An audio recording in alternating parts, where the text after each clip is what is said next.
آپ بھی کریں. یہ موقف مختلف سیاسی جماعتوں کا فواد ہم دیکھ رہے ہیں کہ آتا رہا ہے کہ جی فرق تو کوئی نہیں پڑنا, ہوگا تو وہی جو کہیں مقتدر حلقوں میں فیصلہ ہو گیا. تو میں ان سے بھی یہ سوال کرتی تھی پھر یہ سارا ہم عمل کیوں کر رہے ہیں الیکشنز کا. ملک صاحب نے بھی وہی بات نہیں, ملک صاحب یہ فیسٹیول تو نہیں ہے نا جو کل ہونے والا ہے. فیسٹیول ہے. میں تو ویسے آئی سم ٹائمز وش کہ فیسٹیول بھی ہوتا, آئی سم ٹائمز وش کہ فیسٹیول بھی ہوتا. اس کی جو اصل روح ہے وہ اس کے مطابق تو یہ فیسٹیول نہیں ہے نا.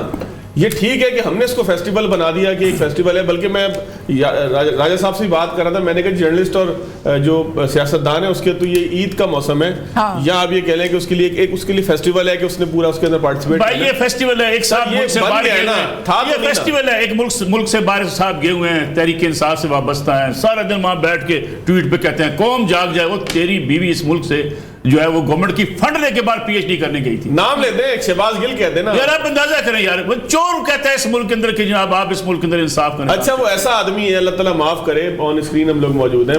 ملک صاحب کی طبیعت بڑی خراب تھی, میں آپ کو ساتھ ساتھ بتاتی ہوں, بڑی طبیعت خراب تھی. تو ایک دن صبح میں نے اٹھ کے ویسے ٹویٹر کھولا, میں صبح بچوں کو اسکول سے چھوڑ کے آیا, میں ٹویٹر کھولا تو اس کے اوپر اس نے تصویر ملک صاحب کی لگائی ہے. اللہ کرے اگر ملک صاحب حرام کماتے ہیں تو یہ برباد ہو جائے, تباہ ہو جائے. پتہ نہیں کیا اولفول وہ آدمی بول رہا تھا. ایک آدمی بیمار پڑا ہوا, ٹھیک ٹھاک بیمار پڑا ہوا ہے, مطلب میں نے پھر ملک صاحب سے فون کر کے پوچھا, میں نے کہا ٹویٹر یوز کر رہے ہیں آج کل؟ کہنے لگا نہیں یار پتہ ہی ہے. چھوڑیں جی, میں ان کا پھر بھی احترام کرتا ہوں, لیکن میرا سوال یہ ہے کہ آپ ہم سب اپنے گربان میں جھانکیں, ہم اس بات کا جائزہ لیں. بھائی آپ جواب دو کہ آپ نے گورنمنٹ سے فنڈ لیے تھے, آپ کی اہلیہ جو ہے وہ پی ایچ ڈی کرنے کی تھی, واپس نہیں. میری گزارش سنیے گا, میں نے ایک دو سے سوال کیا, میں اس پوش ایریا کے چلے نام نہیں لیتا, میں نے اس سے پوچھا کہ سب سے زیادہ پی ٹی اے کے ووٹر کہاں ہیں, اس نے ایک بڑے پوش ایریا کا نام لیا. یہ سارا جو علاقہ ہے یہ پوش ایریا, چلے نام لے لیتے ہیں, ڈی ایچ اے جو ہے.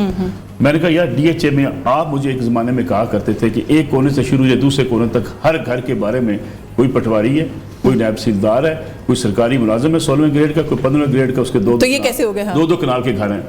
میں بتاؤں آپ کو 50,000 تنخواہ لینے والا 2 کنال کے گھر میں رہ بیٹھ کے اس ملک میں کرپشن کا خاتمہ چاہتا ہے. یہ بدقسمتی اس ملک کی. لیکن جو بات آپ رائے صاحب کو بلا کے ان کے پرانے دوستوں کے بارے میں اس طرح گفتگو کریں تو وہ نہیں, لیکن